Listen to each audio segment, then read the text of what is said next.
On dit qu'il existe des alliances qui naissent condamnées, qui commencent par une poignée de main et finissent par un poignard.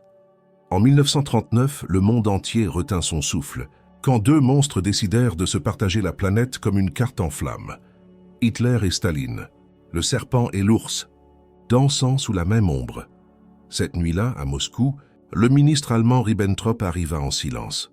Les couloirs du Kremlin résonnaient de pas contenus et de voix froides. La réunion dura des heures, arrosée de vodka et de méfiance, et quand le papier fut signé, le destin de l'Europe fut scellé. Le pacte Molotov-Ribbentrop, le mariage le plus impur de l'histoire. Staline croyait avoir gagné la partie diplomatique. « Nous avons gagné du temps », dit-il à ses généraux. Du temps pour armer l'Union soviétique, du temps pour regarder l'ennemi saigner l'Occident. Mais le temps, comme la loyauté, est un luxe que les dictateurs ne connaissent ni pas. Et Hitler rêvait déjà de l'Est. Dans les coulisses, les deux empires échangèrent plus que des promesses. Des trains chargés de pétrole soviétique traversèrent la frontière en direction de l'Allemagne. En échange venaient des machines, des armes et des sourires faux, deux ennemis idéologiques.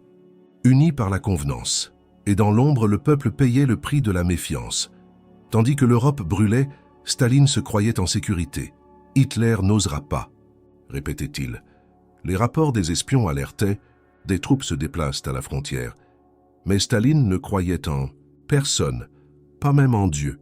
L'hiver 1940 apporta un calme tendu. Berlin et Moscou échangèrent des télégrammes, comme des amants méfiants. Sur les cartes, des lignes tracées divisèrent des pays comme des plaies ouvertes. La Pologne avait été coupée en deux, une moitié pour chaque dictateur, et le sang qui coulait entre eux n'était que le début. Hitler, derrière les discours, planifiait déjà la trahison. Il appelait Staline « naïf ». Dans des réunions privées. Pendant ce temps, il montait la plus grande armée que l'Europe ait jamais vue. 3 millions d'hommes. Et un destin tracé. Moscou. L'opération reçut un nom qui sonnait comme une prophétie. Barbarossa. Au printemps 1941, les cieux se remplirent de murmures. Les avions allemands étaient prêts. Mais Hitler voulait le moment parfait. Qu'il continue à dormir, dit-il à ses généraux. Et Staline dormait vraiment. Il dormait sur un volcan prêt à exploser. À l'aube du 22 juin, le silence fut déchiré. Explosion, sirène, et le rugissement de chars traversant la frontière soviétique. Le pacte était mort. Et avec lui, l'illusion de Staline. Pendant des heures, le Kremlin resta silencieux. Le dictateur ne croyait simplement pas. Les récits disent qu'il resta paralysé. Il ne donna pas d'ordre, ne parla à personne. Hitler ne ferait pas ça, répétait-il à voix basse. Mais la radio de Berlin annonçait déjà la guerre sainte contre le bolchevisme. Le serpent avait mordu l'ours. Les troupes allemandes avancèrent comme un feu dans un champ sec. En quelques semaines, Kiev tomba. Minsk fut prise. Des milliers de soldats soviétiques se rendirent. La machine de guerre nazie semblait imparable. Et Staline disparut aux yeux du peuple. On dit qu'il s'enferma dans sa datcha, aux environs de Moscou. Il resta des jours sans parler, sans manger, seulement à fumer. Certains officiers pensaient qu'il avait perdu la raison. D'autres disaient qu'il pleurait en silence. C'était la première fois que l'homme le plus craint de Russie semblait humain. Pendant ce temps, Hitler jubilait. Il ne réagit pas, disait-il. La Russie tombera en quelques semaines. Mais les dieux de la guerre ont un sens cruel de l'ironie.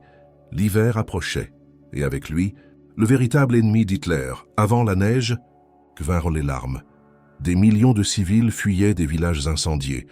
Les nazis avançaient, mais le sol soviétique semblait dévorer leurs bottes. Staline commença à comprendre. La peur est une arme plus forte que l'acier, et il décida de l'utiliser. Le 3 juillet, il reparla au peuple. Sa voix rauque et ferme résonna dans les radios. Frères et sœurs, la patrie est en danger. Pour la première fois, le dictateur s'adressait au peuple comme à des égaux, et dans ce ton, le désespoir se transforma en foi. L'ordre était clair, résister à tout prix. Pas un pas en arrière, écrivit-il, et ainsi naquit la terreur dans la terreur. Des commissaires politiques surveillaient les soldats, et les soldats se surveillaient entre eux. Celui qui reculait était fusillé. La Russie saignait, mais ne se rendait pas. Les usines furent démontées et transportées à l'Est. Femmes et enfants travaillaient jour et nuit. Les trains transportèrent de l'acier et de l'espoir. Et dans l'ombre, Staline observait, renaissant dans sa propre douleur. Hitler ne savait pas. Mais à cet instant, il avait perdu quelque chose de plus grand qu'un territoire. Il avait réveillé l'ennemi qu'il craignait le plus. Le froid et la foi aveugle d'un peuple humilié. Tandis que les Allemands marchaient, l'hiver russe commença à mordre leurs os. Les chars gelaient, les armes s'enrayaient, et ce qui semblait conquête devint malédiction. Dans les bunkers de Berlin, les généraux commençaient à douter. Il ne tombe pas. Il ressurgit. Et Staline, qui avait pleuré dans la solitude, recommença à sourire. Pas de joie, mais de vengeance. Parce que parfois, l'enfer rend ce que l'orgueil a brûlé. Et c'est ainsi que l'homme qui avait cru en Hitler commença à planifier sa fin. Mais la guerre était encore loin d'être terminée, et l'histoire ne faisait que commencer à se venger. Parce que toute trahison, tôt ou tard, exige son prix. Les cartes sur la table montraient un empire en flammes. Mais au centre de cet incendie, Staline retrouva la voie. Il convoqua des généraux, exigea des usines, réclama du sang. Celui qui n'a pas le souffle pour la guerre n'a pas sa place dans l'histoire. Et la machine soviétique reprit son mouvement, grinçant d'acier et de peur. Leningrad était encerclé, affamé à genoux et debout. La glace brisait les rues, la faim brisait les familles. Et pourtant, les fenêtres allumaient des bougies contre la nuit. La ville jura au Neva qu'elle n'ouvrirait pas les portes. L'ennemi, perplexe, apprit le poids du mot résistance. Au sud, Stalingrad devint un nom prononcé les dents serrées. Les Allemands avançaient rue par rue, ombre par ombre. Chaque usine devint tranchée, chaque grenier un dernier échelon.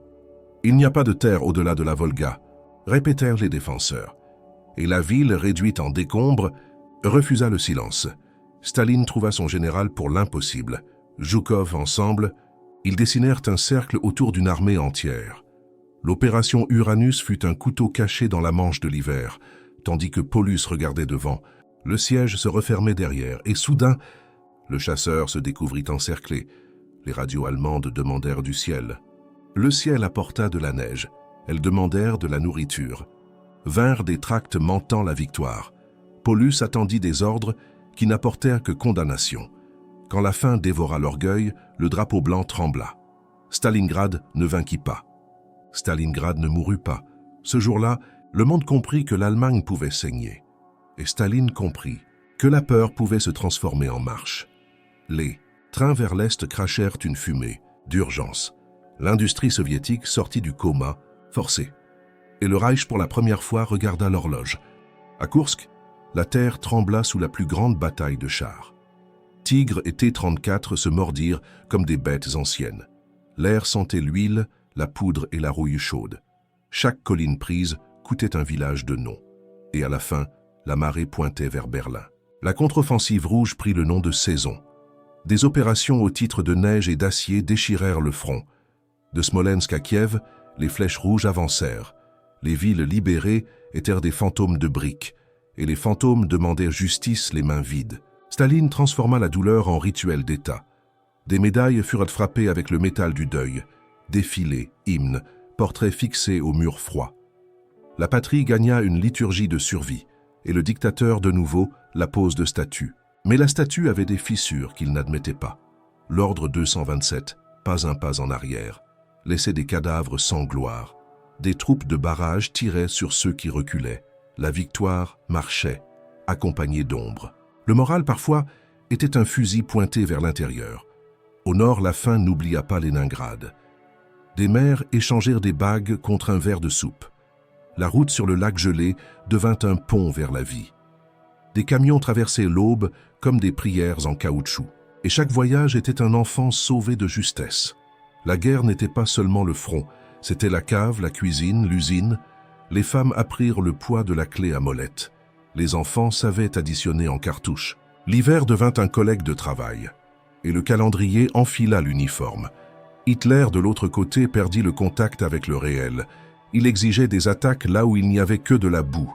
Il réprimandait les cartes quand il voulait des miracles. Il limogeait des généraux, promouvait l'impossible.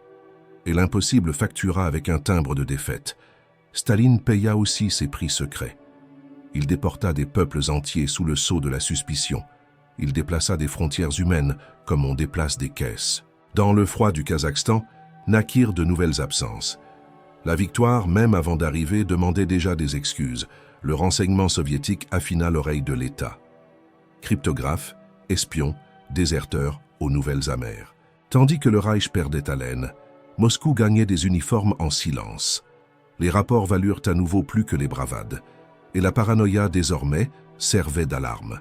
Sur les rails, le Lend-Lease arrivait comme un vent discret. Camions, locomotives, boîtes de viande et espoir. Staline acceptait sans remercier à voix haute. Dans la comptabilité de la guerre, la gratitude est un article risqué. Mais la logistique ouvrit des routes là où manquait le sol. Quand la neige s'amincit, la vengeance s'épaissit. L'armée rouge repoussa la frontière en arrière. Des villages célébraient avec du pain court et des étreintes longues.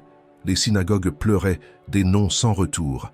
Et l'Europe apprenait lentement le mot « libération ». Minsk, Vilnius, Varsovie, noms repris au fer et aux larmes. Chaque pont reposé cachait des corps dans le béton. Les rails vers l'Est, désormais, ramenaient du retour. Et Berlin commença à entendre des pas au loin. Des pas avec l'accent de la steppe et du grésil. Hitler misa sur la forteresse qu'il n'avait plus. Il appela le Volkssturm gamins et grands-pères de dernière heure.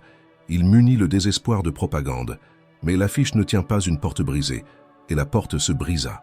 Staline encercla Berlin avec le calme d'une ancienne blessure. Zhukov et Konev se disputèrent les rues comme des chirurgiens rivaux. Le Reichstag devint symbole avant de devenir ruine. Des drapeaux se préparèrent à apprendre l'allemand sur le toit, et la radio de Moscou ajusta le volume. Quand le drapeau rouge monta, il n'y eut pas de musique. Il y eut des pleurs, des bouteilles, des tirs vers le ciel et vers le vide. Des soldats touchèrent des briques comme on touche des os. Berlin s'agenouilla sans connaître de prière, et la guerre, un instant, sembla se taire. Dans le bunker, le dernier acte d'un homme encerclé. Hitler laissa des testaments, des culpabilités déléguées, un silence final. Les murs entendirent plus que le monde. Et dehors, le printemps fut pressé, parce que les morts n'aiment pas attendre. La victoire ne tint pas dans un seul pays. Elle fut divisée en zones, lignes, réunions aux cartes sobres. Naquit une nouvelle géographie avec du fil barbelé au milieu. Le rideau de fer descendit avec le poids d'un rideau de théâtre, et l'Europe applaudit sans comprendre la pièce. Staline revint au Kremlin plus grand et plus seul. Les portraits grandirent, les amis diminuèrent, des héros devinrent rivaux possibles et disparurent. Le guerrier s'inclina devant le vieux bureaucrate, et la gloire prit le thé avec la peur. Les procès de guerre montrèrent des cahiers d'horreur, des photos que l'avenir ne voulait pas voir, des témoins tremblants comme des villes en séisme. Le monde signa des déclarations pour chasser des fantômes, mais les fantômes apprirent à lire. À Moscou, une nouvelle liturgie, reconstruire des ruines invisibles, famine retardée, plaies sans point, nom sans stèle. L'État empila médailles et secrets. Les archives gagnèrent un triple cadenas. Et l'histoire brouillon attendit la plume.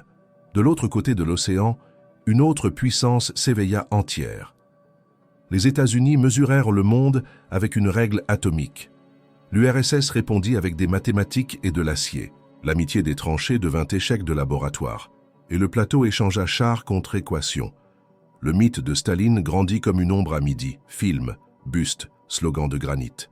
Le père des peuples enfila le manteau d'hiver toute l'année, mais à l'intérieur, la fièvre de méfiance ne baissait pas, et le thermomètre se brisa à force de monter. Sur les balcons de Moscou, des vétérans pratiquaient la mémoire. Ils racontaient des batailles comme on souffle sur des braises. Rire court, vers long, voix basse. Ils savaient que les médailles pèsent plus la nuit, et que la nuit, parfois, pèse un siècle. La trahison initiale devint parabole pour les vivants. Fais confiance, mais compte les balles, disait le proverbe. Le pacte, le coup de poignard, la résurrection dans la glace, chaque chapitre timbré d'un chiffre, et la morale écrite au bruit des bottes. Hitler trahit Staline, et le monde paya l'addition. Staline survécut à Hitler, et le monde paya encore. Au bilan, il n'y eut pas de héros entiers. Il y eut des peuples qui apprirent à supporter l'insupportable, et l'histoire qui apprit à ne pas pardonner trop tôt. Quand Staline mourut, ce ne fut pas le silence qui entra. Ce furent les questions qui ne tenaient pas dans la salle. Qui fûmes-nous? Que fîmes-nous? Combien cela coûta-t-il? Les portraits regardèrent en bas, mal à l'aise, et le pays respira comme on retire une botte de la poitrine. La neige fondit, mais la glace resta sur la langue. Des mots nouveaux naquirent avec cicatrices. La victoire devint habitude, la douleur devint idiome, et l'avenir méfiant marcha au pas lent, parce que les promesses brisées font du bruit pendant des décennies. Au final, l'histoire rendit la question au début. Staline trahit Hitler, ou Hitler trahit Staline? Peut-être la réponse est-elle dans le miroir fêlé de 1939, où deux hommes viraient le monde comme un objet, et le monde répondit comme un volcan. Le pacte fut la graine, la trahison fut la fleur empoisonnée. Stalingrad, l'épine qu'on n'oublie pas. Kursk, le champ où l'acier apprit à mourir. Berlin, le fruit amer qui tomba seul. Et la leçon, la glace aussi brûle. Si tu entends encore aujourd'hui le grincement de roues à l'est, ce sont peut-être les trains de la mémoire qui reviennent de la guerre. Ils apportent des noms, des dates, des voix qui ne s'éteignent pas. Ils demandent qu'on ne confonde pas victoire et innocence, et qu'on raconte en entier le prix du temps acheté. Parce que le serpent et l'ours dansèrent une fois sous la même ombre, et le monde marche encore sur la marque des pattes et de la trace. Certains appellent destin, d'autres choix. L'histoire préfère appeler conséquence, et elle écrit sans pitié la facture de la confiance.